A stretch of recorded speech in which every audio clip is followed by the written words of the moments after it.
नमस्कार। सिनेमा संवाद में आपका स्वागत है। मेरा नाम है अमिताभ। सिर्फ हिंदी पर सिनेमा से जुड़ी अपनी साप्ताहिक पेशकश में हम हर हफ्ते बात करते हैं सिनेमा के तमाम पहलुओं के बारे में, क्योंकि हमारा मानना है कि सिनेमा सिर्फ मनोरंजन की चीज नहीं है। सिनेमा समाज से संवाद का सबसे सीधा और सबसे सशक्त माध्यम है और समाज की सोच को गहराई तक प्रभावित करने की क्षमता रखता है। इसलिए सिनेमा के बारे में लगातार सिलसिलेवार गंभीर बातचीत होते रहना जरूरी है। आज इस कड़ी में हम सिनेमा की एक बहुत महत्वपूर्ण भूमिका के बारे में चर्चा करना चाहते हैं, और वो बात ये है कि क्या सिनेमा जीवन को गढ़ता है? यानी क्या हमारी जो जिंदगी है, वो पर्दे पर जो कहानियां हम देखते हैं, उन कहानियों से हमारे जिंदगी पर कुछ असर पड़ता है? क्या जो सिनेमा में कहानियां दिखाई जाती हैं, उनमें जो जीवन मूल्य प्रसारित किए जाते हैं कहानियों के जरिए, पात्रों के जरिए, लेखकों के जरिए, संवादों के जरिए, तो वो क्या हमारे जीवन को कहीं ना कहीं प्रभावित करते हैं? क्या सिनेमा हमको एक बेहतर इंसान बनने में मदद करता है, कर सकता है? क्या सिनेमा हमको एक संवेदनशील इंसान बना सकता है?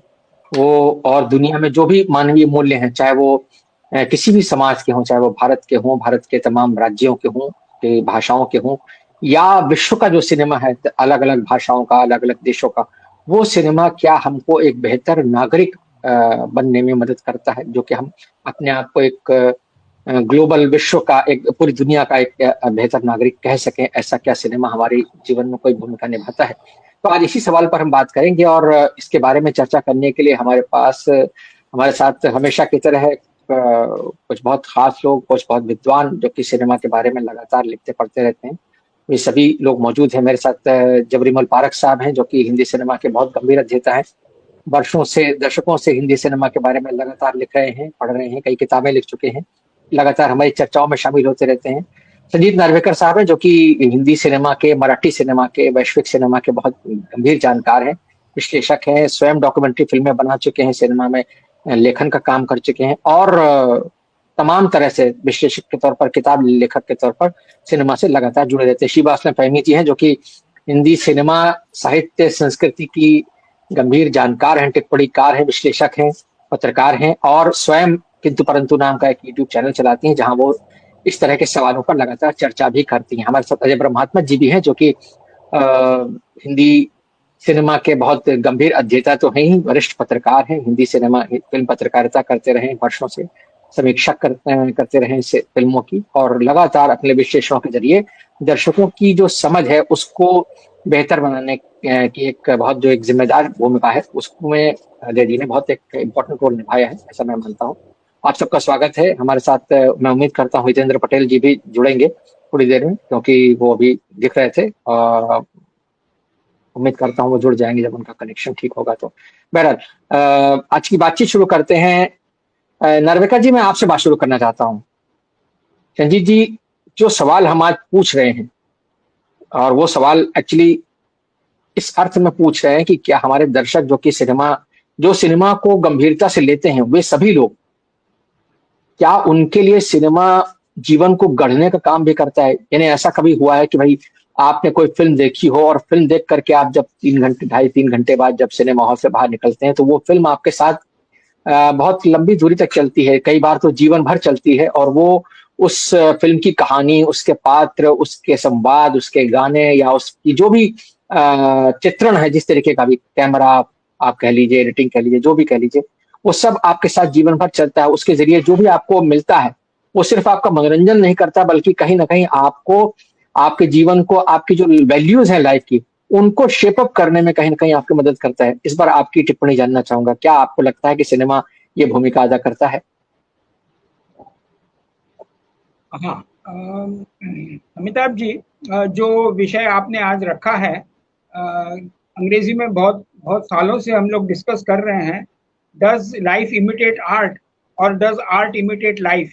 दोनों तरफ से चलता है, लेकिन इस तरफ से मैं बात करूंगा कि सिनेमा का क्या असर हो सकता है अपने सोसाइटी पे। पहली बार मेरे जिंदगी में मैंने सोचा कि भाई क्या इफेक्ट हो सकता है सिनेमा का। 1993 में मैं फिनलैंड गया था। टेम्पेर एक छोटा सा गांव है वहाँ। हाँ, साल भर में मेरे ख्याल से 4 या महीने धूप निकलती है, 4-5 महीने के लिए।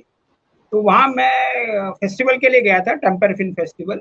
और उसी के दौरान मेरे 2 लेक्चर्स थे वहाँ के यूनिवर्सिटी में, और हिंदी सिनेमा पे था, ज़्यादा करके song and dance in Hindi cinema. तो पहले पहला लेक्चर था, फिर 3-4 दिन के बाद दूसरा लेक्चर था। तो पहला लेक्चर ठीक-ठाक गया, क्राउड था, क्वेश्चंस पूछे गए, सब कुछ हो गया। दूसरे लेक्चर के पास मैंने देखा हॉल खचाखच भर गया, मतलब ओवरफ्लोइंग कैपेसिटी। बाहर खड़े थे, उधर खड़े थे, लोगों को एक्स्ट्रा कुर्सियां लगानी पड़ी। और लेक्चर तो हो गया, सब ठीक ठाक हो गया, ऐसे मानो पूरी यूनिवर्सिटी आ गई है। और लेक्चर के बाद 4-5 बजे यूजुअल होता है ना कि भाई बच्चे घेर लेते हैं आपको और सवाल पूछते रहते हैं बियॉन्ड द क्लास। तो पूछने लगे कि कैसा है सिनेमा, क्या है। तो मैंने कहा कि वो उस दिन तो कुछ क्राउड नहीं था, आज काफी क्राउड है। तो उसने बोला कि उस दिन आपका लेक्चर की जो चर्चा हो गई यूनिवर्सिटी में, इसलिए पूरी यूनिवर्सिटी आज आ गई है। लेकिन मुद्दा वो नहीं है, मुद्दा मैं बोल रहा हूँ कि जो सब्जेक्ट है वो इतना अट्रैक्टिव था। तो वहाँ एक लड़की ने कहा कि देखिए हिंदी सिनेमा कितना अट्रैक्टिव है, नाच गाने, कलरफुल कॉस्ट्यूम्स, हीरोइन, रोमांस, सब कुछ है।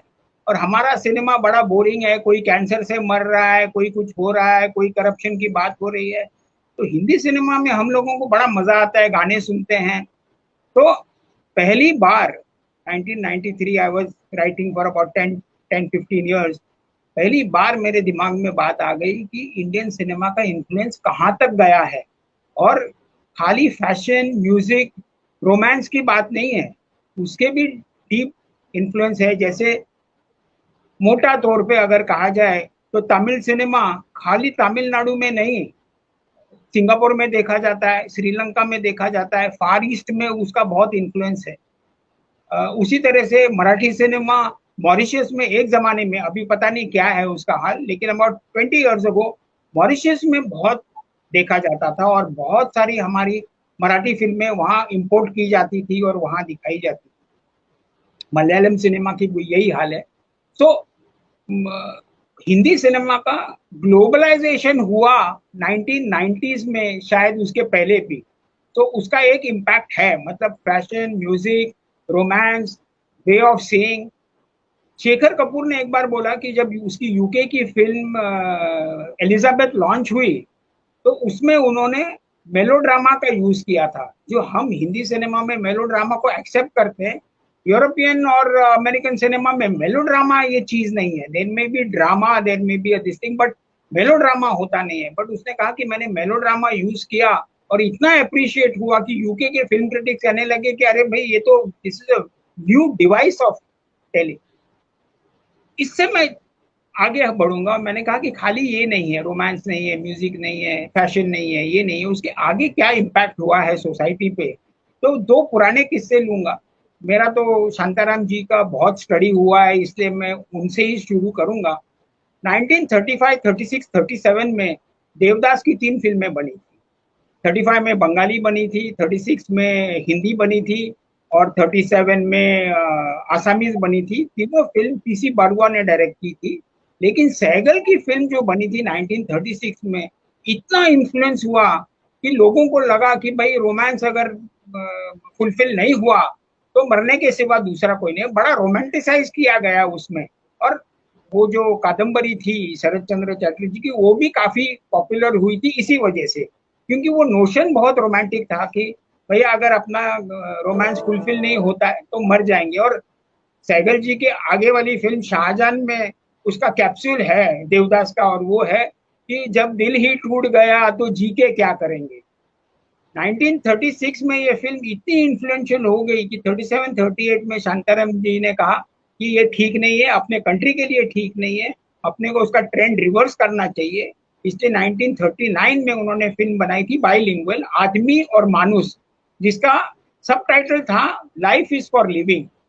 उसमें भी उसका प्रेम भंग हो जाता है। वो पुलिसमैन जो शाहू मोड़क ने प्ले किया था, उसका प्रेम भंग हो जाता है।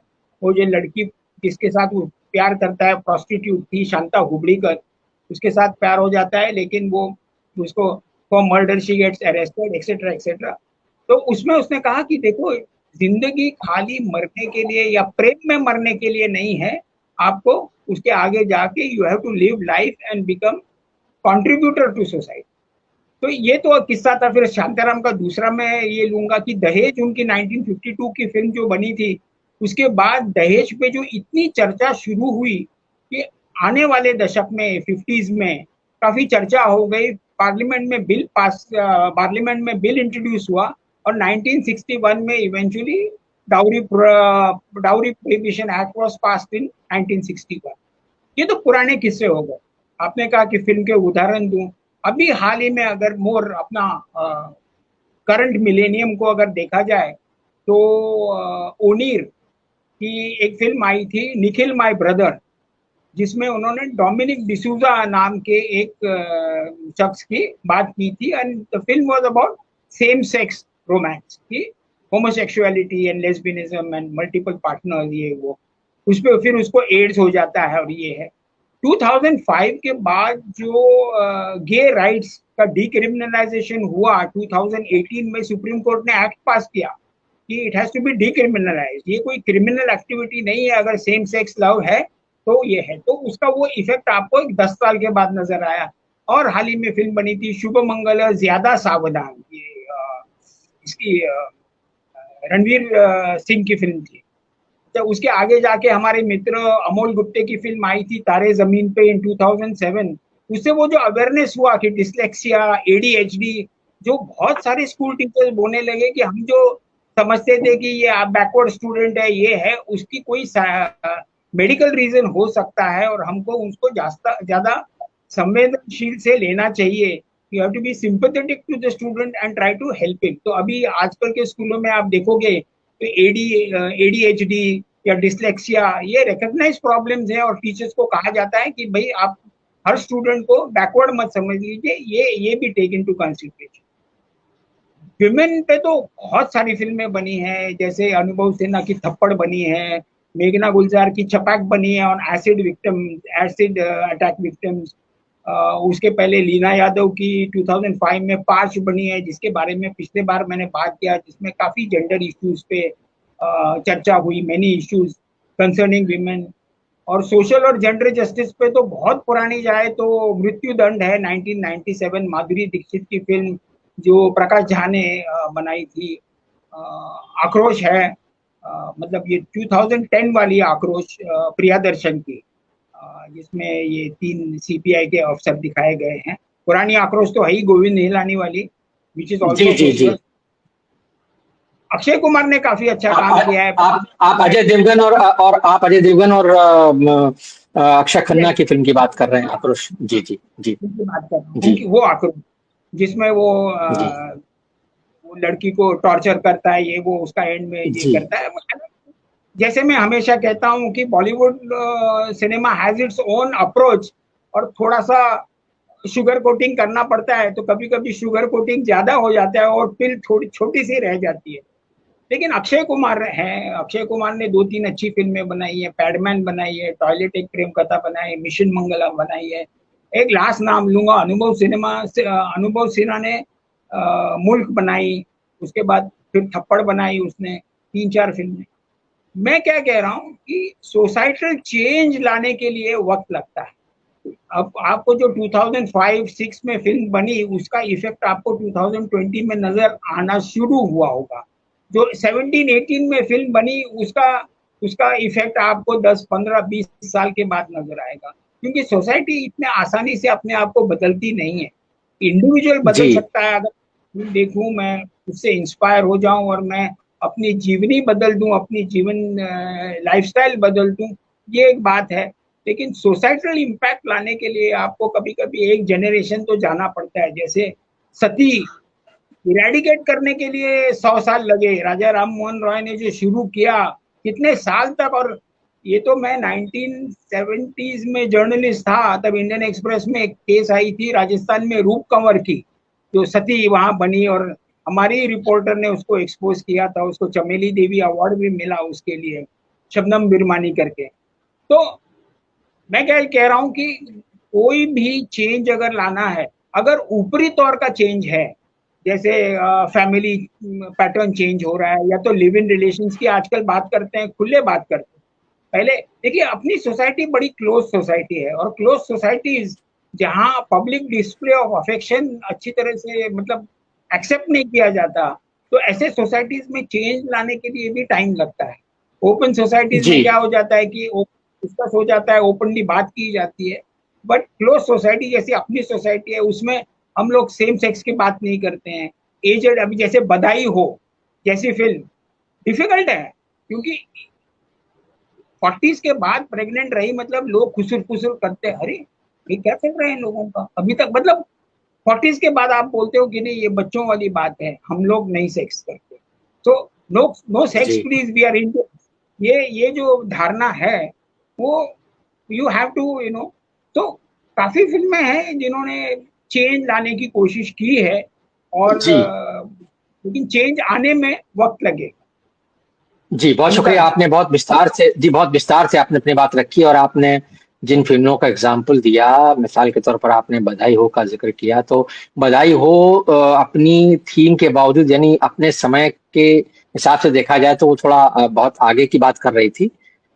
तो जो पारंपरिक नैतिकता है या हमारा जो एक परंपरा है, जो सोच है, उसको कहीं न कहीं तोड़ती हुई बात कर रही थी। उसको दर्शकों ने सराहा क्योंकि वो फ़िल्म काफ़ी उसने बॉक्स ऑफिस पर बिज़नेस भी अच्छा किया। आपने बस एक छोटा-सा सुधार करना चाहता हूँ, आपने जो बोला था, शुभ मंगल ज़्यादा सावधान में रणवीर सिंह नहीं थे, वो आयुष्मान खुराना की फ़िल्म थी। खैर कोई बात नहीं। मैं हितेंद्र पटेल साहब आपके पास आता हूँ। जो बात नार्वेकर जी ने कही है और काफ़ी विस्तार से उन्होंने कहा है कि भई सिनेमा जो है वो परिवर्तन तो लाता है, लेकिन वो उस परिवर्तन को सोसाइटी में दर्ज होने में या उसको कहना चाहिए सोसाइटी का एक नया नॉर्म बनने में समय लगता है। मैं आपसे एक बात जानना चाहूँगा कि क्या जो चीज़ हम आज जिस पर चर्चा कर रहे हैं और दर्शकों के कहना चाहिए एक तरीके से उनकी समझ को और थोड़ा बेहतर करने के लिए कि भई सिनेमा क्या आपके जीवन को गढ़ता है? क्या आपकी लाइफ में सिनेमा कोई ऐसी चीज़ लाता है जो आपको एक अच्छा बेहतर इंसान बनाए, पॉजिटिव इंसान बनाए? तो क्या कहीं न कहीं सिनेमा हमारी मोरालिटी को भी इम्पैक्ट करता है? आप क्या कहेंगे हितेंद्र जी? अ, मुझे एक बात बहुत महत्वपूर्ण लगती है। मेरी बात सुनाई दे रही है आपको? ये आप सुन पा रहे जी हैं? हाँ, हम सुन पा रहे हैं। जी हाँ, बिल्कुल सुन पा रहे हैं, हम आपको हाँ, बहुत अच्छी तरह सुन पा तो रहे हैं। मुझे लगता है कि जो पहले जो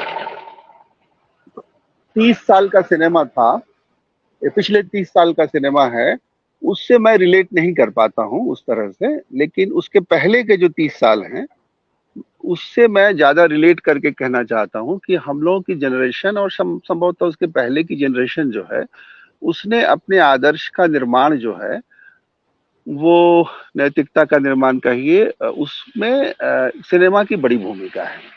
और वो जो भूमिका है, वो साहित्य से बहुत ज़्यादा इम्पोर्टेंट है। और मैं इसलिए कह रहा हूँ कि अपने व्यक्तिगत जीवन के अनुभव, अपने दोस्तों, अपने सब लोगों से जब बात होती है, तो पता चलता है कि ये फ़िल्में जो थी, ये फ़िल्में हमको मोल्ड कर रही थी, हमको बना रही थी। और क्लोज़ सोसाइटी की बात सर ने की, तो हम लोग एक ऐसे समाज में रहते हैं, जिस समाज में सिनेमा हमको इन्फॉर्म भी करती है और हमको आगे का रास्ता भी दिखाती है। तो उस अर्थ में मैं ये बात पहली कहना चाहूँगा कि ऐसी ऐसी फ़िल्में बनी हैं, जिसने हमारी मतलब कम से कम 60 से 90 तक का जो समय है, बल्कि 50 से आप कह सकते हैं कि ग्लोबलाइज़ेशन के आने के बीच में बड़ी भूमिका सिनेमा की रही है। और जिसको इन्फ्लुएंसर कह लीजिए, आप कह लीजिए, इसका प्रभाव है, इसका दुष्प्रभाव हम लोगों ने महसूस किया था। मतलब दुष्प्रभाव, हर हर माध्यम का अपना एक प्रभाव और एक दुष्प्रभाव होता है। लेकिन फ़िल्मों में जो गिरावट आनी शुरू हुई थी, उसको भी अब हम लोग इस बात को पीछे मुड़ते हुए देख सकते हैं कि फ़िल्मों ने हम लोगों को बिगाड़ा भी है बहुत ज़्यादा। और ये बिगाड़ने वाला जो मामला है, इसमें मैं 70 के दशक में अमिताभ बच्चन के आने के बाद से जो प्रवृत्ति आई, उसने बहुत नुकसान किया है हम लोगों का। ये अब हम लोग समझ रहे हैं, क्योंकि बाद में जैसे-जैसे फ़िल्में बनती गईं और फ़िल्में ऐसी-ऐसी बनती गईं, मैं लोकप्रिय सिनेमा की ही बात कर रहा हूँ, उसने हमारे समाज पर बहुत बुरा असर डाला। एक एक सीमा में आप कह सकते हैं कि आदर्श जो है वो उन सिनेमा में भी एक तरह की नैतिकता होती थी, उसमें भी अच्छाई की जीत दिखाई जाती थी।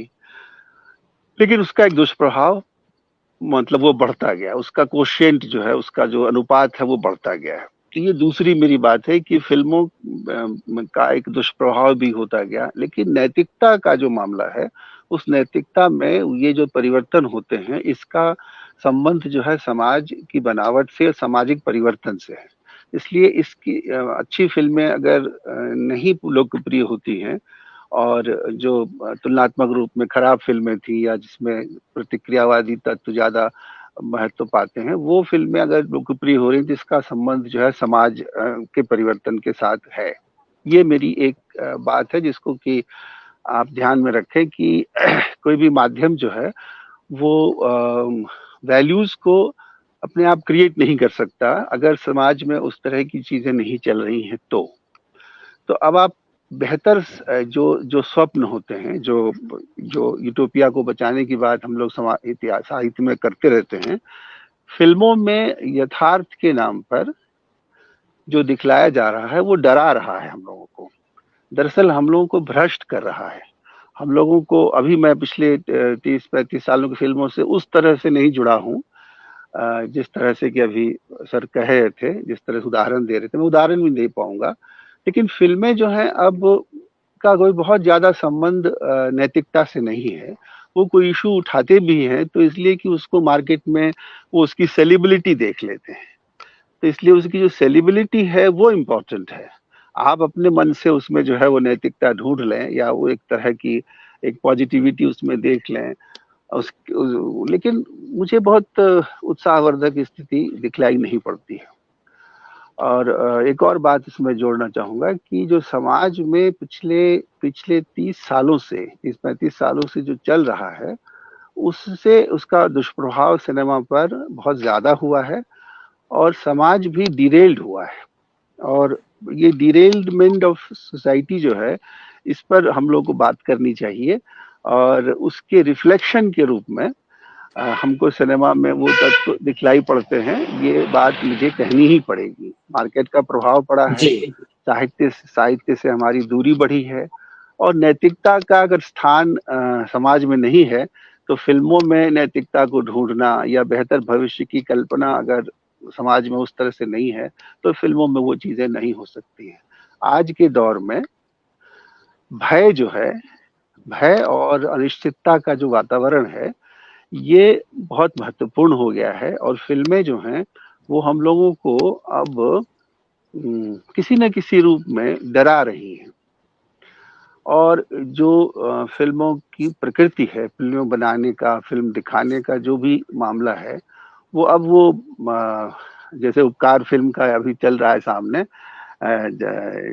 वो जो गीत है ना कि कौन सा गाना था वो, जो मेरे देश की धरती सोना उगले, देश की धरती, मेरे देश की धरती सोना उगले, ये सब फिल्में देखते थे हम लोग, माँ वगैरह के गाने सुनते थे तो हम लोगों की आंख से आंसू निकलते थे। मदर इंडिया को देख करके हम लोगों ने कितना कुछ सीखा है। मतलब उदाहरण असंख्य हो सकते हैं। शांताराम का जिक्र किया गया। तो अब मैं एक इतिहास के छात्र के रूप में ये जरूर कहना चाहूंगा कि फिल्मों ने अपने समय में अपना काम किया और अब जो फिल्में बन रही हैं वो दूसरे तरह की फिल्में हैं। इसका दुष्प्रभाव अधिक है, भले ही उसमें हम पॉजिटिविटी खोज लें क्योंकि हम लोग फिल्मों को एक अच्छा माध्यम मानते हैं, लेकिन मुझे आजकल की फिल्मों में अच्छे इश्यूज उठाने पर भी मुझे लगता है कि उसका कोई बहुत प्रभाव समाज पे पड़ता नहीं है। फिल्में अब जो हैं दूसरी तरह की बनने लगी हैं और ये मैं 50 से 80-90 तक की जो फिल्में हैं, जिस दौर में हम लोगों का निर्माण हुआ है, हम लोगों के जनरेशन के लिए कम से कम ये फिल्में ही थी जिसने हम लोगों को शेप किया है।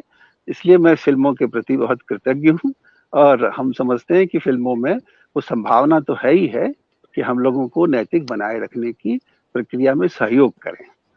बस जी, आप जी बहुत शुक्रिया। आपने जो बात कही है, मैं शिवा जी आपके पास आता हूँ। हितेंद्र जी ने जो सवाल उठाए, दरअसल उनकी जो राय है कि आज का सिनेमा जो है वो कहीं न कहीं आपको भ्रष्ट कर रहा है। मतलब वो तुलनात्मक दृष्टि से अगर कहें उनकी बात को, तो जो पुराना सिनेमा था उसमें नैतिकता की मात्रा ज्यादा थी। वो आपको एक अच्छा इंसान, बेहतर इंसान बनने के लिए प्रेरित करता था। आज के दौर में शायद वो उसमें वो बात नहीं देख पा रहे हैं, क्योंकि शायद उन्होंने जो बात कही कि बाजार का असर ज्यादा है। आपकी राय मैं जानना चाहूंगा, जो हमारी मूल चर्चा का विषय है, मूल विषय है कि क्या सिनेमा जीवन को गढ़ता है? गढ़ने का अर्थ ये है कि वो क्या आपको एक बेहतर इंसान बनने के लिए प्रेरित करता है? तो हितेंद्र जी ने जो बात कही और नार्वेकर साहब ने जो बात कही, उन दोनों को जोड़ते हुए आप अपनी राय रखें। बहुत शुक्रिया। दोनों वक्ताओं की राय से मुझे इत्तेफाक है कि बेशक सिनेमा गढ़ता, और सिनेमा ही सबसे ज्यादा गढ़ता है अगर एक्सेसिबिलिटी है तो, क्योंकि हम विजुअल और ऑडियो विजुअल वर्ल्ड में रहते हैं और सिनेमा इस तरह का एक्सपीरियंस हमें देता है, और जो भी बात वो कह रहा है वो इतनी सजा के कहता है, perfect lighting, perfect camera work, perfect sound, perfect music, perfect locations, वो इतनी सजा के वो बात कहता है कि वो बात दिल में उतरती है। तो इसमें कोई शक नहीं कि इस ऑडियो विजुअल दुनिया में सिनेमा हमें कंप्लीट एक्सपीरियंस कराता है। अभी तो कहीं ऐसा भी होने लगा है कि खुशबू और पानी की फुहार की भी एक्सपीरियंस कराने लगा है सिनेमा। तो ये एक बहुत ही इफेक्टिव मीडियम है। दोनों वक्ताओं ने बहुत जरूरी बातें कही हैं, उसमें सिर्फ जोड़ रही हूँ, उनके साथ उनकी राय से इत्तेफाक है। अभी अभी हितेन जी ने बात जहां पर खत्म करी वो था आदर्शवाद का सवाल। हाँ, ये सच है कि हम अति आदर्शवाद से, जो कि अपने लिए जिए तो क्या जिए तू जिए दिल जमाने के लिए से निकल के ये दिल मांगे मोर, कर लो दुनिया मुट्ठी में, या छू लो आसमान, हम उस नैरेटिव में चले गए। मतलब गो गेटर, गो एंड अचीव, और जो कामयाबी है जो उसको हमने अपना गोल सेट किया। कामयाबी और संतोष और खुशी, इन तीनों के बीच में जो रिश्ता होना चाहिए, या तीनों में से कोई एक, या अलग अलग पायदान पे ये तीनों खड़े हैं। सबसे ज्यादा जरूरी क्या? संतोष। मेरी एज ग्रुप में लगता है संतोष, किसी को लगेगा कामयाबी, या किसी को लगेगा कि ये खुशी। तो संतोश, खुशी और कामयाबी, इन चीजों को हमें अपने जीवन में कहाँ पर, किस स्तर पे रखना है, क्या जगह देनी है, वो एक मटेरियल सवाल है। तो मुझे ये लगता है कि हम सिनेमा को बदलता हुआ जब देख रहे हैं तो दुनिया भी बदल रही है। जब जिस दुनिया में मार्क जुकरबर्ग और बिल गेट्स और ये आपके एलन मस्क वगैरह हमारे हीरोज हैं या आदर्श हैं हमारे नौजवानों के, तो उसमें हम लोगों को उनकी जो यात्रा के दौरान मोरालिटी का जो सवाल है, खासकर जुकरबर्ग की मोरालिटी का जो सवाल है या बेजोस की मोरालिटी का जो सवाल है, वो हमें ज्यादा आकर्षित नहीं करता, जबकि सारी दुनिया में अब इस पर बहुत खुल के बात हो रही है कि ये क्या है। तो ये बात सही है कि सिनेमा, एक तो ये कि जो बिल्कुल पढ़ा लिखा नहीं है, जिसको किसी भी तरह की दर्स या शिक्षा नहीं मिली है, उसके पास जाकर के सिनेमा उसको हिट करता है। तो माध्यम के तौर पे ये ना सिर्फ ये कि ये इफेक्टिव है, बल्कि ये सबसे जरूरी है। और आप ये देखिए कि हमारे इंसान पे महसूस करने के जितने भी तरह के भाव हैं, इमोशंस हैं, फियर, पेन, खुशी, गम, ये सारा कुछ सिनेमा उसको एक वक्फे में दे देता है, छोटे से कैप्सूल में दे देता है। तो वो उसको कैसे हिट कर रहा है, कैसे उसको ट्रीट कर रहा है, और लास्टिंग मैसेज क्या है। आपको ध्यान होगा जो रंग दे बसंती का जो नैरेटिव था, उसने ये पूरा इंडिया अगेंस्ट करप्शन को कितना मुतासिर किया था, और पूरा जो मूवमेंट जो चल रहा था उसी दौरान रंग दे बसंती हो रहा था। उसी दौरान 3 इडियट्स जैसी फिल्म आई जिसने एक कामयाबी का नैरेटिव बदला कि एजुकेशन और प्रोफेशनल एजुकेशन और कामयाबी के बीच में क्या रिश्ता होना चाहिए या है। फिर पीके का सवाल है, और फिर तारे ज़मीं पर और स्वदेश जैसी फिल्में। तो मुझे तो सिनेमा किताबों से ज्यादा प्रभावशाली लगता है। 3-4 फिल्मों का जिक्र करूंगी यहाँ पर, अगर आपको मौका मिले हमारे दर्शकों को। एक फिल्म है, कैनेडियन फिल्म है, इंसेंडीज, INCENDIES, आप जरूर देखें। समाज के अंदर जो विघटनकारी चीजें हैं, जिससे सिविल वॉर जैसी स्थिति उत्पन्न होती है, वो कैसी हो सकती है, आपको वो फिल्म जरूर देखनी चाहिए। एक फिल्म है लाइफ ऑफ अदर्स, वो जर्मन फिल्म है, और लाइफ ऑफ अदर्स का मैं अक्सर जिक्र करती हूँ। ये जरूरी फिल्म है, देखनी चाहिए। हम लोगों के सामने प्राइवेसी का सवाल, आइडियोलॉजी का सवाल, ये सारे सवाल अभी भी उसी तरह खड़े हुए हैं। जिस तरह से गिरफ्तारियां हो रही हैं बोलने पर, लिखने पर या कुछ सोचने पर, उसको वहां से अगर आप देखेंगे तो आपको समझ में आएगा। उसी तरह से एक फिल्म है अलोन इन बर्लिन, ये हिटलर के काल की फिल्म है। और अलोन इन बर्लिन अगर आप देखेंगे तो एक अकेला इंसान जो किसी से कुछ कह नहीं पा रहा है, सरकारी नौकरी में है और हिटलर की सारी राजनीति को नापसंद करता है, वो किस तरह से रेसिस्ट करता है, रेसिस्टेंस, मोड ऑफ रेसिस्टेंस के ऊपर वो फिल्म है। तो अभी जो संजीत जी ने जो बात कही थी उसमें भारतीय समस्याएं और भारतीय पहलू थे, जो मैं इसलिए मैंने सोचा उसको छोड़ करके अब मैं थोड़ा जो दूसरी तरह की समस्याएं हैं समाज में, जो मेटा नैरेटिव्स हैं, जबकि हम देखते हैं कि कश्मीर फाइल्स जैसी फिल्में आती हैं या केरला स्टोरी जैसी फिल्में आती हैं या और भी नैरेटिव लोडेड फिल्में आती हैं, तो इसलिए मैं सजेस्ट कर रही हूँ कि ये वाली फिल्में भी देखें और अंदाजा करें कि एक इंडिविजुअल इस पूरे नैरेटिव की जो मार है, जो पूरा घटाटोप है नैरेटिव्स का, उसमें वो खड़ा कहाँ है और वो किस तरह से पूरी उसकी ओपिनियन मैन्युफैक्चर की जा रही है।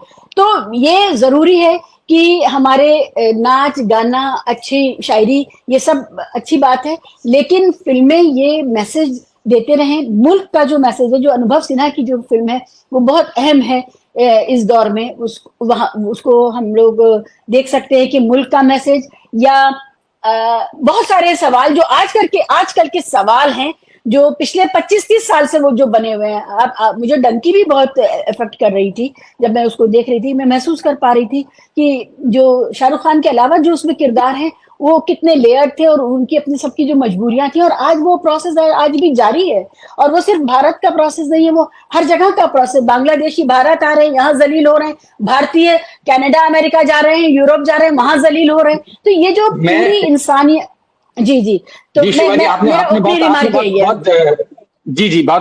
बहुत दिलचस्प बात कही है। और चूंकि आपने डंकी का जिक्र किया और कैसे जो अभी बात संजीत जी ने शुरू में कही थी कि लाइफ इमिटेट्स आर्ट वाली बात है, तो डंकी फिल्म जो बनी, अभी आप अगर हरियाणा चुनावों के बारे में हमारी थोड़ी मालूमात हो तो हरियाणा में कांग्रेस के जो सांसद हैं और नेता प्रतिपक्ष इस समय है राहुल गांधी, उन्होंने वहां जो डंकी के जरिए विदेश गए युवक थे और कैसे वो वहां से बेरोजगार होकर के, कैसे वो वहां से परेशान होकर के लौटे और कैसे उनकी स्थिति खराब है, इसको एक इशू बनाया है।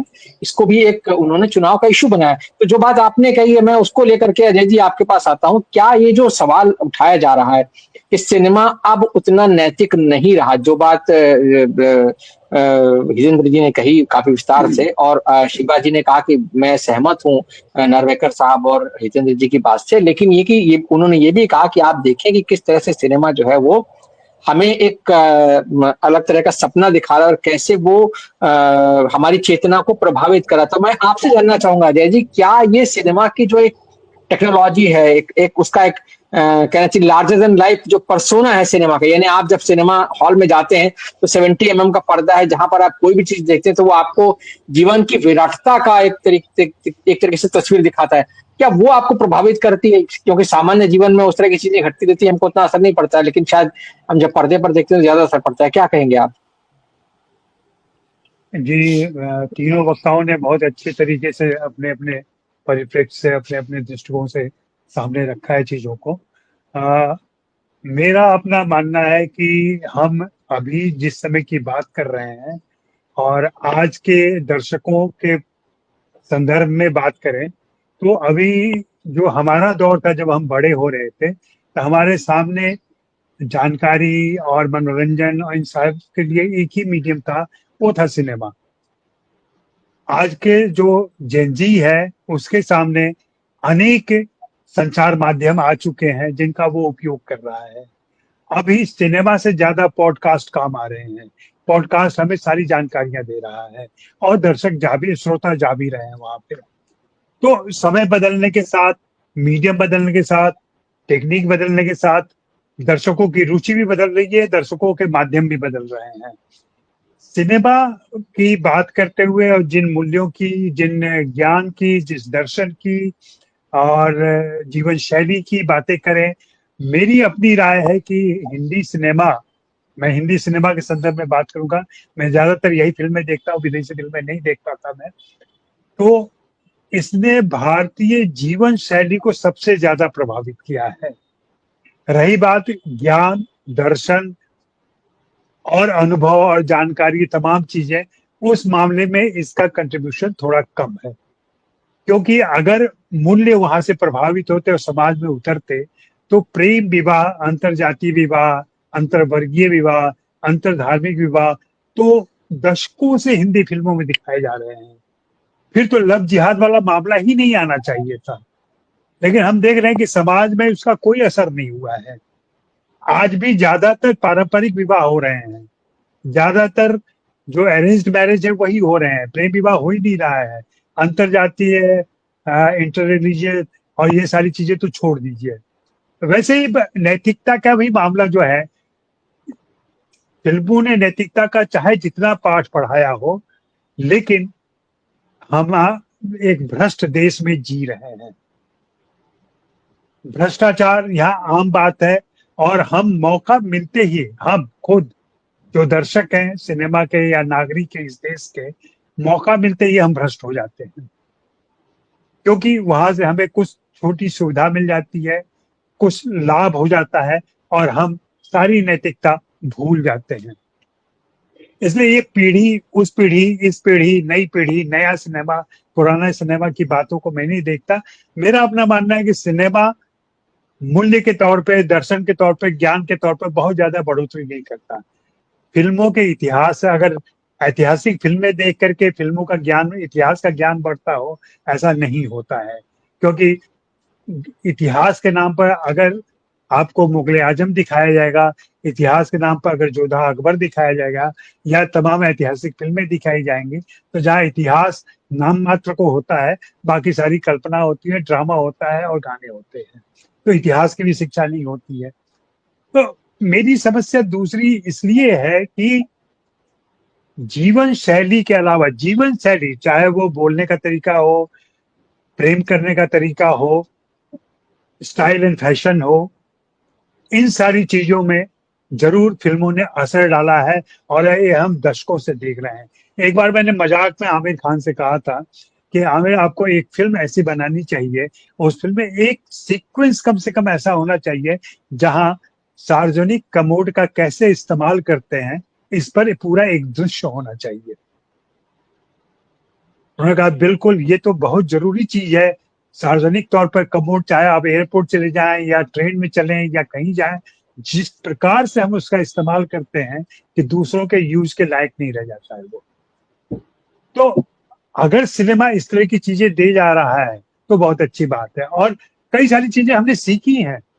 हमारे देश ने कांटा और चम्मच पकड़ना सिनेमा से सीखा है, किसी ने बताया नहीं उनको कैसे सीखा जाए। सारे तौर तरीके, जो तहजीब होती है, वो सिनेमा ने सिखाया है। चाहे वो जिसको कहते हैं मुस्लिम सोशल फिल्में देख करके हो, या फिर ऐसी पारिवारिक और या विदेश जा रही फिल्मों को देख करके हो, जहाँ कैरेक्टर हमारे विदेश चले जाते हैं और फिर वहां उनके साथ क्या होता है उससे हो। ये सारी चीजें हम सीखते हैं। मैंने तो कभी लेख भी लिखा था, बताया था कि एक कभी कभी फिल्म का वो जो गाना है, सुहाग रात है घूंघट उठा रहा हूं मैं, इसने इतना ज्यादा भ्रम फैलाया हुआ है भारतीय युवा पीढ़ी के बीच में और नए शादीशुदा के बीच में, कि उनको ये लगता है कि ऐसा ही कुछ करना चाहिए या ऐसा ही कुछ होना चाहिए। हाँ, जबकि सच्चाई इससे बहुत दूर कहीं और होती है, चाहे वो लोक परंपरा हो या जीवन शैली हो, और जहाँ चीजें बदलती जा रही हैं। हिंदी फिल्मों से मैं निराश नहीं हूँ। हिंदी फिल्में, आज की हिंदी फिल्में, चाहे वो तारे जमी पे हो, चाहे 3 इडियट्स हो, या इवन स्त्री 2 में जिस तरीके से पढ़ी लिखी महिलाओं के साथ एक सरकटा आदमी क्या कर सकता है। सरकटा यहाँ सिर्फ एक कैरेक्टर नहीं है, सरकटा एक ऐसा प्रतीक है जहाँ दिमाग नहीं है। यह हमारे समाज के एक बहुत बड़े तबके को सामने ले आता है। तो पॉपुलैरिटी अलग चीज है और वह बाकी चीजें, ज्ञान कहाँ जा रहा है, इन सबको भी गौर से देखना चाहिए कि इन फिल्मों में क्या आ रहा है। महिलाओं को लेकर के, फेमिनिज्म को लेके, महिलाओं के स्वामित्व के अधिकार के, उनके सशक्तिकरण को लेकर के जिस तरीके की फिल्में अभी आई हैं, ये 50 साल में नहीं आई थी। वहां स्त्री हमेशा वही माँ होती थी, बहन होती थी, बीवी होती थी। लेकिन अब स्त्री की स्वतंत्रता ये हिंदी फिल्मों ने दी है और बताई है, जहां हम थप्पड़ का उल्लेख कर देते हैं और नो मीन्स नो, ये जो संदेश गया है, या फिर सामाजिक आंदोलन में देख लें, चाहे वो रंग दे बसंती हो या नो वन किल्ड जेसिका हो, ये मोमबत्ती लेकर चलना पूरे समाज में नो वन किल्ड जेसिका ने सिखा दिया है। तो बहुत सारी चीजें हमारे जीवन में आई हैं, फिल्मों से आई हैं, उसको हमें स्वीकार करना चाहिए। लेकिन अगर आप वही बात मैं फिर से दोहराऊंगा कि ज्ञान के तौर पर, दर्शन के तौर पर, जानकारी के तौर पर बहुत ज्यादा इजाफा हिंदी फिल्में नहीं कर पाती हैं। हाँ, जो संजीत जी कह रहे थे कि फिल्मों की पॉपुलैरिटी बढ़ी है देश विदेश घूमने पर और तमाम चीजें, हिंदी सिनेमा को मुख्य रूप से टाइम पास के तौर पर देखा जाता है, एनलाइटमेंट के लिए नहीं देखा जाता है। ये एक सच्चाई है और इसे हमें स्वीकार करना चाहिए। नाच गाने सब चलिए। अच्छी जगह है, अच्छी बातें हैं, जी जी लेकिन ये भी एक विरोधाभास है हिंदी फिल्मों का। जी ये एक विरोधाभास है। शुक्रिया पारक साहब। जहां पर अजय जी ने खत्म किया कि हिंदी सिनेमा जो है उसको टाइम पास के तौर पर देखा जाता है और उसमें एनलाइटनमेंट यानी कि आपको कोई ज्ञान देना या आपके ज्ञान को विकसित कर देने जैसा कोई एक तत्व देना, ये सिनेमा की फितरत नहीं है, हिंदी सिनेमा कम से कम जिसके बारे में अजय जी कह रहे हैं। मैं आपकी राय जानना चाहूंगा और साथ में ये भी कि जो हम मूल बात कर रहे हैं कि क्या सिनेमा जो है वो आपको गढ़ता है, जीवन को गढ़ता है तो किस तरह से गढ़ता है, तो हिंदी सिनेमा के संदर्भ में अगर देखा जाए तो आप वो कौन से तत्व आप कौन से वो तत्व सामने रखना चाहेंगे, किनके बारे में बात करना चाहेंगे कि कैसे सिनेमा गढ़ता है भी या नहीं गढ़ता है। जो बात अजय जी कह रहे हैं, जैसे उन्होंने कहा कि नहीं वो कुछ देता भी है, इसके कोई बहुत जरूरी मतलब कोई वो नहीं, उन्होंने कहा एनलाइटनमेंट नहीं मिलता। आपकी क्या राय है इस बारे में? सभी को नमस्कार। जीवन को गढ़ना फिल्मों के द्वारा ये शायद कुछ बड़ी बात है। प्रयाग शुक्ल की सिनेमा पर किताब है, उसका शीर्षक ही है जीवन को गढ़ती फिल्म है, ठीक है, और उसका पहला लेख ही है जीवन को गढ़ती फिल्म है। मैंने वो पूरा लेख पढ़ा, लेख बहुत महत्वपूर्ण अच्छा है, लेकिन उसमें जीवन को गढ़ने की बात लगभग नहीं है। वहाँ ये मुख्य रूप से चर्चा है कि सिनेमा एक ऐसा माध्यम है जिसमें विभिन्न कलाएं, हमारे समय की और पुरानी कलाएं, उन सबको अभिव्यक्ति का माध्यम मिलता है। आप चित्रकला का आनंद ले सकते हैं, आप रंगमंच का आनंद ले सकते हैं, आप फोटोग्राफी का आनंद ले सकते हैं। और ये सही बात है, किसी जमाने में नाटक के बारे में ये बात कही जाती थी, आज सिनेमा के बारे में कही जाती है, जो एक बिल्कुल आधुनिक कला माध्यम है। तो इस दृष्टि से देखें तो निश्चित रूप से, और ऐसी कई फिल्में हैं, यहाँ इस समय इसकी चर्चा करने की आवश्यकता नहीं है, उस पर अलग से बात की जा सकती है। जो महत्वपूर्ण बात मुझे लगती है, अब वो मुझे नहीं मालूम है कि अभी मेरे से पहले जो बातें कही गई है उससे मेल खाती है या नहीं खाती है, लेकिन मैं जो कहना चाहता हूँ यह है कि फिल्में जो है आरंभ से ही वो हमेशा अपने समय और समाज के संदर्भ में ही कहना चाहिए कि अभिव्यक्त होती है, अपने को बनाती है। जब कोई फिल्मकार फिल्म बनाता है तो उसके सामने उसका समय होता है और उस जिस समाज में वो रह रहा है, जिस समाज को वो देख रहा है, उस समाज को वह अपने फिल्म के माध्यम से अभिव्यक्त करता है। उसके विचार चाहे जो हों, यानी कि उसके विचार एक एक्सट्रीम पर कश्मीर फाइल्स भी हो सकता है और उसके विचार एक दूसरे एक्सट्रीम पर मदर इंडिया या 2 बीघा जमीन जैसे भी हो सकते हैं, लेकिन अंततः वो अपने समय और समाज से प्रेरित होता है, बिल्कुल वैसे ही जैसे साहित्य होता है। और इस दृष्टि से अगर फिल्मों को देखें तो समय और समाज में जो बदलाव होते गए हैं, उस बदलाव को आप पूरे 100 साल की फिल्मों के संदर्भ में देख सकते हैं। जिस मुल्क की बात हम कर रहे हैं, जिस थप्पड़ की बात कर रहे हैं, इवन लापता लेडीज की बात कर रहे हैं, या और फिल्में जो हमारे आज के समय में बनी हैं, वो आज से 20 साल पहले या 30 साल पहले नहीं बन सकती थी। वो इसीलिए क्योंकि वह ये समय की मांग है, ये समय है जो अपने को अभिव्यक्त करना चाहता है, फिल्मों के माध्यम से। और इस दृष्टि से अगर देखें तो ये बहुत महत्वपूर्ण है। कई बार क्या होता है कि फिल्में कुछ ऐसे तरीके भी अपनाती है जो जो हमें लगता है कि काफी मतलब हमारी शिष्ट मानसिकता के अनुकूल नहीं होती। जैसे अमिताभ बच्चन की फिल्में, अमिताभ बच्चन की फिल्में या अमिताभ बच्चन जैसी मार धाड़ की फिल्में, लेकिन लोग तो देखते हैं और बहुत देखते हैं। अभी मिथुन चक्रवर्ती के संदर्भ में इसकी चर्चा हुई है। मैंने एक बार अपने एक लेख में इस पर विचार किया था कि आखिर क्या देखने जाते हैं लोग। वो देखने जाते हैं अपने ही यथार्थ से पैदा होगी मानसिकता से राहत पाने के लिए। उनका अपना जीवन, साधारण मजदूर का जीवन, साधारण किसान का जीवन, जो बहुत तरह की समस्याओं से घिरे होते हैं, जिन्हें समय समय पर ये पूरी व्यवस्था लगातार प्रताड़ित करती है। जब उस जैसा ही कोई व्यक्ति को फिल्म में उन लोगों को प्रताड़ित करते हुए देखता है, उनसे संघर्ष करते हुए देखता है, तो उसके मार खाए हुए मन को राहत मिलती है। ये एक बहुत बड़ा काम है। हो सकता है कि उसके साथ और बहुत सारे गलत काम हो रहे हों फिल्म में, हिंसा को बढ़ावा दिया जा रहा हो, लेकिन वो जब किसी अमिताभ बच्चन के हाथों या सनी देओल के हाथों किसी ऐसे खलनायक को जो रिजेम्बलेंस करता है उसके अपने जीवन के खलनायकों से, तो वो उससे एक तरह से उसके मन को राहत मिलती है, उसके मन को संतुष्टि मिलती है। फिल्में या कोई भी कला माध्यम जो है, खासतौर पर फिल्में जो जीवन से बहुत ज्यादा, क्योंकि जीवन उसमें हम साक्षात देखते हैं, तो वो उससे बहुत कुछ उससे प्रभावित होते हैं, जाने और अनजाने। एक मैं ऐसे पक्ष की बात कर रहा हूँ जिसे आमतौर पर हम शायद ध्यान नहीं देते।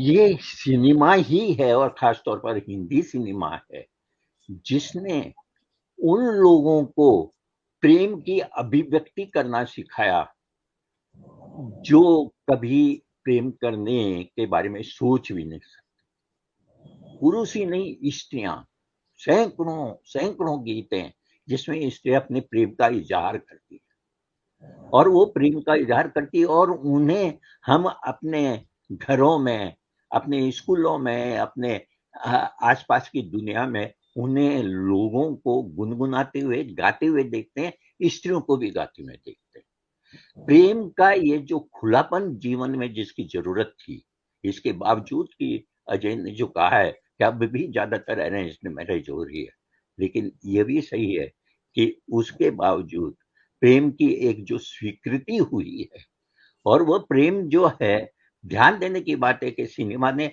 ये बताया कि प्रेम जो है उसके लिए किसी जाति और धर्म की नहीं, बल्कि एक तरह की उसमें भी एक तरह का टकराव दिखाई देता है, और उस टकराव में देखते हुए हमारे जो दर्शक हैं सही पक्ष के पक्ष में होते हैं, भले ही अपने व्यक्तिगत जीवन में वो अपनी बहन को या अपनी बेटी को वैसा न करने दें, लेकिन एक पीढ़ी में नहीं करने देते हैं, लेकिन दूसरी पीढ़ी में ये बदलाव होता है, और ये महत्वपूर्ण होता है। तो अगर इस दृष्टि से देखें कि जिस समय कश्मीर फाइल्स और केरल स्टोरी बन रही है, ठीक उसी समय कई ऐसे फिल्मकार ऐसी फिल्में भी बना रहे हैं जो उनके काउंटर नैरेटिव अपनी फिल्मों के माध्यम से रख रहे हैं।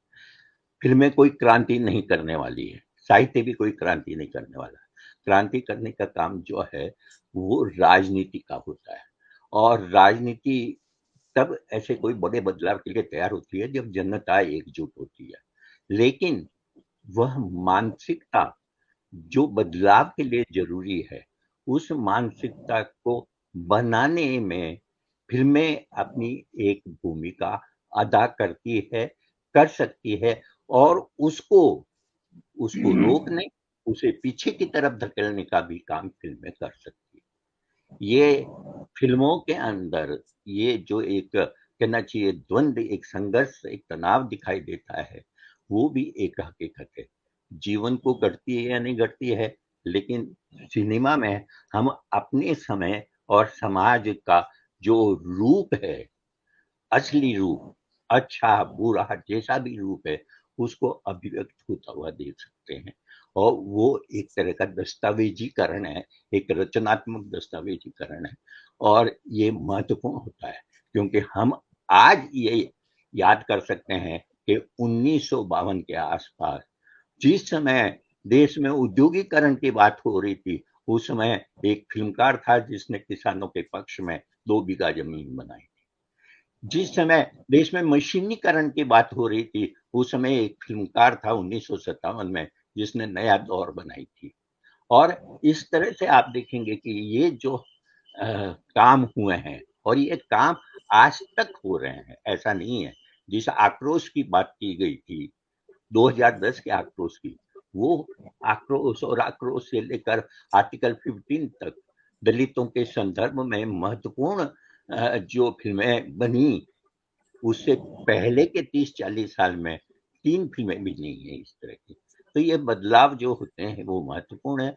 हाँ, कई जगह जो बदलाव होने चाहिए, जो परिवर्तन होने चाहिए, जिसमें दखल देना चाहिए, सत्ता के कहना चाहिए कि दबाव के कारण वो नहीं होती। जैसे हमारे यहाँ माइनॉरिटीज के साथ जो जुल्म हो रहे हैं, उन पर उस तरह की फिल्में नहीं बन पाती है जिस तरह की स्त्री और दलित के संदर्भ में फिर भी बन जाती है। क्यों? कि सत्ता का दबाव वहाँ काम करता है। उनका नहीं बनना भी हमारे सिनेमा के यथार्थ का ही एक पहलू है, उसकी सीमा है, और इस संदर्भ में भी इसे देखा जा सकता है। जी, आपने पारक साहब जो बात कही है, आपने जिन फिल्मों का एग्जाम्पल भी दिया, मैं आपसे थोड़ा आपकी छोटी सी टिप्पणी लूंगा, उसके बाद आगे बढ़ूंगा। कि आपने कहा कि सिनेमा जीवन को गढ़ता है या नहीं, ये तो नहीं कह सकते, क्योंकि आपने प्रयाग शुक्ल की किताब का हवाला दिया, उसके टाइटल का हवाला दिया, उसके लेख का हवाला दिया और सारी बातें आपने कही। तो ये जो फिल्में आपने बताई हैं वो भी तो अपने समय की यथार्थ को दिखाते हुए कहीं ना कहीं उस समय का जो भी जनमानस था उसको गढ़ रही थी। कहीं ना कहीं जब 2 बीघा जमीन बनती है या नया दौर बनती है या और ऐसी कोई फिल्म बनती है जो अपने समय के यथार्थ को दिखाते हुए उस दौर के जो भी जनता है, जो भी उस दौर का एक दर्शक है, उसकी मानसिकता को कहीं ना कहीं परिवर्तित करती है। तो जीवन के गढ़ने का एक अर्थ तो ये भी कहा जाएगा ना कि कहीं ना कहीं सिनेमा आपको प्रभावित करता है। जो बात अजय जी कह रहे थे कि नहीं साहब, वो जो उन्होंने गाने का एग्जाम्पल देकर के कहा कि साहब सुहाग रात है घूंघट उठा रहा हूं मैं, ऐसा होता नहीं है। लेकिन आपने कहा कि नहीं भाई, गाने जो है वो तो कहीं ना कहीं तमाम चीजें हैं जो एक तरीके से प्रभावित करती हैं, और वो हम जो प्रेम करना हमको सिखाया वो सिनेमा का, उसमें कहीं ना कहीं एक बहुत बड़ा योगदान है, जो सार्वजनिक अभिव्यक्तियां हैं प्रेम की लेकर के। तो ये दोनों चीजें कहीं ना कहीं इनमें थोड़ा बहुत विरोधाभास नहीं दिखता क्या आपको? हो सकता है, लेकिन मैं जो बात कहना चाहता हूँ वो यही कि जीवन को गढ़ने का क्या अर्थ है, मुझे नहीं मालूम है किस अर्थ में, लेकिन यहाँ जो चर्चा हो रही है उसी चर्चा के संदर्भ में ही मैंने अपनी बात कही है कि वास्तव में सिनेमा और समाज का, या समय और समाज जो मैंने यूज किया, उस संदर्भ में ही हम सिनेमा को देख सकते हैं और उसके प्रभाव को भी देख सकते हैं। जी, मैंने आपने जो बात कही है जी जी मैं समझ गया एक्चुअली। लेकिन जो मुझे लगता है, जैसे मैंने जो बात शुरू में कही थी कि जब आप कोई फिल्म, बात कह रहा हूँ जो दूसरे सभी कह रहे हैं, बस हाँ ठीक है जी जी जी ठीक है। मैं संजीत जी आपके पास आता हूँ बहुत छोटी टिप्पणी के लिए, क्योंकि हम कार्यक्रम के अंतिम हिस्से की तरफ बढ़ रहे हैं। मैं ये समझना चाहता हूँ कि जो बात पारक साहब ने कही, अमिताभ जी, एक गुजारिश है, हम सभी पैनलिस्ट अपनी अपनी ऐसी 5 फिल्मों के नाम ले लें जिन्होंने हमें प्रभावित किया है किसी भी तरीके से। मैंने ये बात शुरू में ही कही थी। मैं बिल्कुल बिल्कुल मैंने ये बात शुरू में ही कही थी कि अगर आप उदाहरणों के जरिए समझाएंगे तो मतलब दर्शकों को ये बात समझने में आसानी होगी कि वो फिल्में, चाहे जैसे पारक साहब से मैं शुरू कर देता हूँ कि पारक साहब अगर बताएं कि वो कौन सी ऐसी 5 फिल्में या 5 या जो भी, आप जितनी भी संख्या आपको लगे कि नहीं मुझे उन फिल्मों का उल्लेख करना चाहिए, जिन्होंने आपको लगता है कि नहीं एक बेहतर मनुष्य होने के संदर्भ में वो फिल्में जो है कहीं ना कहीं असर डालती हैं। पारक साहब, आपसे शुरुआत करते हैं, चलिए। बेहतर मनुष्य होने के संदर्भ में तो मुझे मालूम नहीं, लेकिन जिन फिल्मों ने प्रभावित किया उस संदर्भ में मेरे ख्याल में वो 5 फिल्में मेरी तरफ से आप भी गिना सकते हैं, क्योंकि उन फिल्मों की चर्चा में कई बार इतनी बार कर चुका हूँ। फिर भी दर्शकों की सुविधा के लिए आप एक बार फिर से गिना दीजिए। फिर भी जैसे हम अगर शुरू करें तो 2 बीघा जमीन मुझे बहुत महत्वपूर्ण लगती है। मुगले आजम मुझे बहुत महत्वपूर्ण लगती है। मुगले आजम पर तो मैंने एक बहुत लंबा लेख केवल इसीलिए लिखा कि मैं ये बता सकूं कि ये क्यों इतनी महत्वपूर्ण फिल्म है। और इसी तरह से मुझे जो है सत्यजीत राय की पथेर पांचाली बहुत महत्वपूर्ण फिल्म लगती है। और उससे आगे बढ़े तो अब जैसे मतलब थोड़ा सा ये दिक्कत होती है कि इतना लंबा समय है, उस समय में हाँ किसी सही फिल्म है। 5 जी। 5 के बारे में कहना हाँ बहुत मुश्किल है। हम्म। लेकिन समानांतर सिनेमा के अंदर बहुत सारी फिल्में, जैसे उसकी रोटी मुझे कई कारणों से बहुत प्रभावित करती है, मुझे बहुत अच्छी लगती है। हो सकता है बहुतों को न लगती हो, लेकिन मुझे बहुत अच्छी लगती है। इसी तरह से हम इस वर्तमान समय में आते हैं तो ये जो फिल्में हैं, इसकी अनुभव सिन्हा की फिल्में हैं, वो मुझे काफी अच्छी लगी। उसका उसका उसकी बिल्कुल आखिरी फिल्म को छोड़ दें तो मुल्क या मेघना, मुझे राजी फिल्म बहुत अच्छी लगी। वो पहली फिल्म जी। थी जो युद्ध के खिलाफ, मतलब बहुत लंबे समय बाद युद्ध के खिलाफ बनाई गई थी, और ये बताती है कि आप जिस राष्ट्रवाद का झंडा लिए घूमते हैं, आप भी पाकिस्तान में वही सब कुछ करते हैं जिसका इल्जाम आप पाकिस्तान में लगाते हैं, पाकिस्तानी जी। वालों। जी। जी। तो इस जी। तरह की जी। अजय जी, दिखाई अजय गई। जी, आपकी आपकी 5 पसंदीदा फिल्में, चूंकि आपने ये मुद्दा उठाया था, मैं आपसे जी जी जी आपकी 5 नहीं, पसंदीदा फिल्में कौन सी? जी जी। हाँ, मैं बहुत पीछे नहीं जाऊंगा। मैं अभी हाल फिलहाल की चर्चा करूंगा। मुझे डियर जिंदगी में मेरी सोच समझ को बदलने में जिस फिल्मों का असर रहा है, डियर जिंदगी है, हम्म। तारे जमी पे है, थ्री इडियट्स है। उसके अलावा अभी मैंने एक फिल्म देखी, कौन सी, पेडलर्स करके एक फिल्म आई है जो ज्यादा नहीं देखी गई है, कल ही मैंने देखी वो फिल्म। सत्यजीत रे की फिल्म महानगर अभी देखी मैंने, लंबे समय के बाद। पहले कभी देखी होगी, लेकिन महानगर में एक किस तरीके से सोच को प्रभावित करती है वो।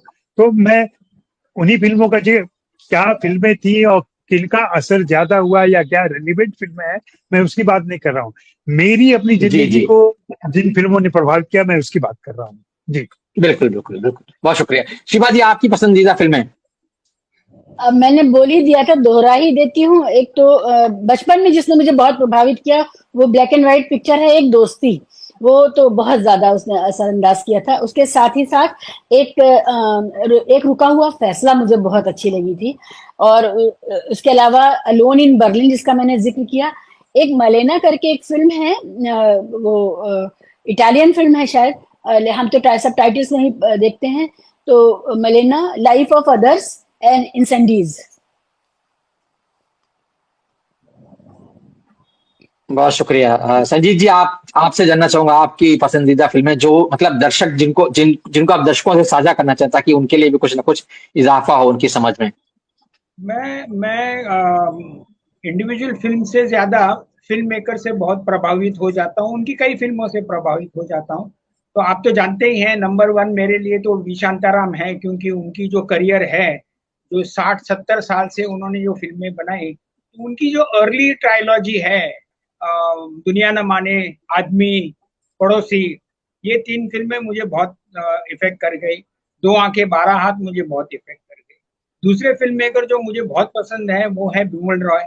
बिमल रॉय की जो ट्रायोलॉजी है उनकी, नूतन के साथ, बंदिनी, सुजाता, और नॉट विथ नूतन बट ये परख, जो उन्होंने साधना जी के साथ बनाई। और फिर तीसरे जो फिल्म मेकर हैं वो सबके प्यारे हैं, वो है सत्यजीत रे। सत्यजीत रे की इंडिविजुअल फिल्में मुझे बहुत पसंद आई। वो महानगर है, स्ट्रेंजर है, जो उन्होंने उत्पल दत्त के साथ बनाई। और फिर थोड़ा अभी अभी के जमाने में अगर देखा जाए, तो मुझे मेरे मित्र अमोल गुप्ते के स्टार्टिंग विद तारे जमीन पे से लेके आगे के जो उनके 2-3 बच्चों के लिए जो उन्होंने फिल्में बनाई है, उससे मैं बहुत प्रभावित रहा हूँ। और एक मराठी फिल्म मेकर है सुमित्रा भावे, जिन्होंने जिस हाँ। तरह से फैक्शन बोलते हैं कि रियल स्टोरी लेके उसको एक फिक्शनलाइज करके जो प्रेजेंट किया है, उससे मैं बहुत प्रभावित रहा हूँ और उनके करीब भी रहा हूँ। मैंने उनकी बहुत सारी फिल्में सबटाइटल की हैं इंग्लिश में। तो उनके जो वास्तु पुरुष है या तो उनकी जो साइकेट्री पे जो काफी फिल्में बनाई थी, देवराई करके एक है, फिर अभी डॉक्टर मोहन आगाशे के लिए उन्होंने फिल्म बनाई अस्तु करके, वो उनका तो देहांत किया भी, लेकिन but I was very influenced by her cinema, तो वो है। और इंडिविजुअल फिल्म से तो होते ही रहते हैं, लेकिन उसका प्रभाव बहुत देर तक नहीं रहता, जैसा कि शांताराम, बिमल रॉय, सुमित्रा भावे और इनका जो प्रभाव सत्यजीत रे काफी देर तक रहता है। मतलब माय एंटायर मेरा जितना लिखना है, मेरी डॉक्यूमेंट्री फिल्म मेकिंग है, सब इनके स्टाइल से इन्फ्लुएंस। जी, बहुत शुक्रिया आप सबका, आपने बहुत विस्तार। जी, अपनी पसंद भी तो बताइए। अच्छा, हाँ, संजीत जी आप कुछ कहना चाह रहे हैं? हाँ, संजीत जी आप कुछ कहना चाह रहे हैं? मैं ये कह रहा हूँ कि आपकी भी तो 5 फिल्में होगी। जी, मैं बताऊंगा, मैं जरा संजीत जी की बात सुनो, वो कुछ कहना चाह रहे थे। जी। हितेंद्र जी ने दोहराई, अजय जी ने दोहराई। देखिए, all over the world, Hollywood हो, बॉलीवुड हो, कोई भी हो, सिनेमा बनाने की प्राइस इतनी हाई रहती है, उसको आप अपने लेख की तरह कुछ अच्छी बातें कह दी और बात खत्म हो गई। हमने न्यू वेव सिनेमा में देखा, कई लाख में फिल्म बनी, लेकिन देखी भी नहीं गई और बहुत कम लोगों ने उसको अप्रिशिएट किया। तो अगर आप कमर्शियल दायरे में या तो मेन स्ट्रीम के दायरे में फिल्म बनाएंगे, तो उसको शुगर कोटिंग तो होना ही है। अभी ये फिल्म मेकर का ये है एक्सपर्टीज है, वो किस तरह से शुगर कोटिंग करके बिटर फिल्म भी डिलीवर करता है। कभी कभार मैं मानता हूँ कि शुगर कोटिंग ज्यादा हो जाती है तो उसमें नेगेटिव चीज भी आ जाती है, लेकिन उसके बगैर कोई भी सिनेमा बन नहीं सकता। क्योंकि जॉन कॉक्टो जो फ्रेंच फिल्म मेकर थे 1920s के, उन्होंने कहा कि as long as cinema does not become as cheap as paper and pencil, it will always have commercial element. उससे आप भाग नहीं। और अजय जी की एक ही बात मैं थोड़ा सा ये करना चाहूंगा, और वो है, वो कहते हैं कि लव जिहाद and all negates the fact that Hindi cinema का कोई इन्फ्लुएंस नहीं रहा। नहीं, मैं समझता हूँ, देखिए आप चेंजिंग स्ट्रक्चर, फैमिली स्ट्रक्चर पे टिप्पणी आई है, लिव इन हम लोग एक्सेप्ट करने लग गए हैं, फिल्म में भी एक्सेप्ट करने लगे हैं, रियल लाइफ में भी एक्सेप्ट करने लगे हैं। जो 1950s में नामुमकिन था, जो मेरे मामा और ये सब ज्वाइंट फैमिली में रहते थे, अभी कोई ज्वाइंट फैमिली नहीं है, सब न्यूक्लियर फैमिलीज आ गई हैं। तो इसका तो बहुत प्रभाव हुआ। लव जिहाद की बात नहीं, आप जो कहते हैं मैरिजेस एंड ऑल होते हैं, अभी भी होते हैं, मेरे दोस्तों में बहुत सारे हैं, मेरे भी काफी फ्रेंड्स हैं, लेकिन सही है, लव जिहाद अभी आ रहा है, बट मुझे लगता है ये थोड़े पॉकेट्स में है। Romance is such a thing, it will go beyond politics, cinema, everything. अगर एक बंदे को लड़की पसंद आई तो वो देखेगा नहीं वो किस समाज की है। This is what I believe. जी, बिल्कुल, बहुत अच्छी बात आपने कही। जी, बहुत अच्छी बात आपने कही है। चूंकि पारेख साहब ने आदेश किया था, तो मैं अपनी जो मेरी पसंदीदा फिल्म है, मुझे दरअसल चार्ली चैपलिन का सिनेमा जो है, वो ज्यादातर जो चार्ली चैपलिन का सिनेमा है पसंद है। खासतौर से अगर उसमें 2 फिल्मों का मुझे चुनाव करना हो तो द मॉडर्न टाइम्स है और द ग्रेट डिक्टेटर जो है, ये 2 फिल्में मेरी बहुत पसंदीदा फिल्में हैं, ऑल टाइम फेवरेट्स में से मैं इनको रखता हूँ। और उसके साथ साथ अगर भारतीय सिनेमा के संदर्भ में बात करें, सत्यजीत रे का सबने यहाँ नाम लिया, सत्यजीत रे की जिन फिल्मों का यहाँ जिक्र किया गया, वे सारी की सारी फिल्में मेरी बहुत फेवरेट है। मिसाल के तौर पर पथेर पांचाली का जिक्र आया, यहाँ पर महानगर का जिक्र आया, यहाँ पर आगंतुक का जिक्र आ गया जो उत्पल दत्त के साथ बनाई, उनकी फिल्में बहुत अच्छी फिल्म है। शाखा प्रशाखा मुझे बहुत पसंद है। उसके अलावा अगर देखा जाए तो जितना भी सिनेमा ऋषिकेश मुखर्जी, बासु चटर्जी, बिमल रॉय ने गढ़ा है, उसमें अधिकांश फिल्में ऐसी हैं जो कि मतलब मुझे पसंद है, और जिनको मैं ये मानता हूं कि वो आपका जो आज की मूल चर्चा का विषय है, कि मूल विषय है कि आपको गढ़ती है कि नहीं, तो कैसे वो आपको एक बेहतर इंसान बनने में मदद करती है। बिमल रॉय का सिनेमा उसी तरह का है, चाहे आप वो जो फिल्म है नूतन की जिसका जिक्र है यहाँ पर, बंदिनी का, वो है ले लीजिए, चाहे सुजाता ले लीजिए, या देवदास को ही ले लें। देवदास का जिस तरीके से उन्होंने चित्रण किया है, दिलीप कुमार ने उसको जिस तरह से इमॉर्टल बना दिया है। ऋषिकेश मुखर्जी की फिल्म आनंद तो मेरी ऑल टाइम फेवरेट्स में से एक है, क्योंकि वो जिस तरह से जीवन दर्शन की बात करती है कि जिंदगी बड़ी होनी चाहिए, लंबी नहीं। तो वो जो एक बात है वो कहीं ना कहीं दिल को हमेशा छू जाती है। गुलजार ने कुछ फिल्में बनाई हैं जो बहुत अच्छी परिचय, मतलब एक बच्चे के तौर पर मैंने देखी थी और वो फिल्म आज भी मेरे साथ चलती है, क्योंकि उसमें कुछ चीजें ऐसी थी जो एक फैमिली के तौर पर, फैमिली वैल्यू के तौर पर आपको कहीं ना कहीं आज भी छू छू जाती हैं। तो ये कुछ फिल्में हैं। और नए फिल्मकारों में बहुत, मतलब जो समानांतर सिनेमा की बात है उसमें गोविंद निरानी की सारी फिल्में तरह की बात है, जो जिसकी बात हम लोग अक्सर अपनी चर्चा में भी करते रहते हैं कि आर्टिस्ट का या कला का कोई कमिटमेंट जैसा चीज होना चाहिए, नहीं होना चाहिए। तो जो कमिटमेंट का सवाल है, प्रतिबद्धता का सवाल है, वो पार्टी फिल्म में बहुत अच्छी तरह उभर करके आया है, तो इसलिए वो मुझे बहुत पसंद है जी। बहरहाल ये बातचीत बहुत अच्छी रही है, और मुझे लगता है इस तरह की चर्चा जो है जिसमें कि हम सिनेमा के इस एस्पेक्ट के बारे में बात करते हैं, इस पर बार बार हमको लौटना चाहिए, क्योंकि कहीं ना कहीं सिनेमा हमको क्या दे रहा है और उदाहरणों के साथ अगर हम उसके बारे में चर्चा करते हैं तो दर्शकों को भी ज्यादा समझ में आता है और वो उससे रिलेट भी कर पाते हैं। इस बातचीत के लिए बहुत बहुत शुक्रिया आप सबका, और दर्शकों का भी बहुत बहुत धन्यवाद कि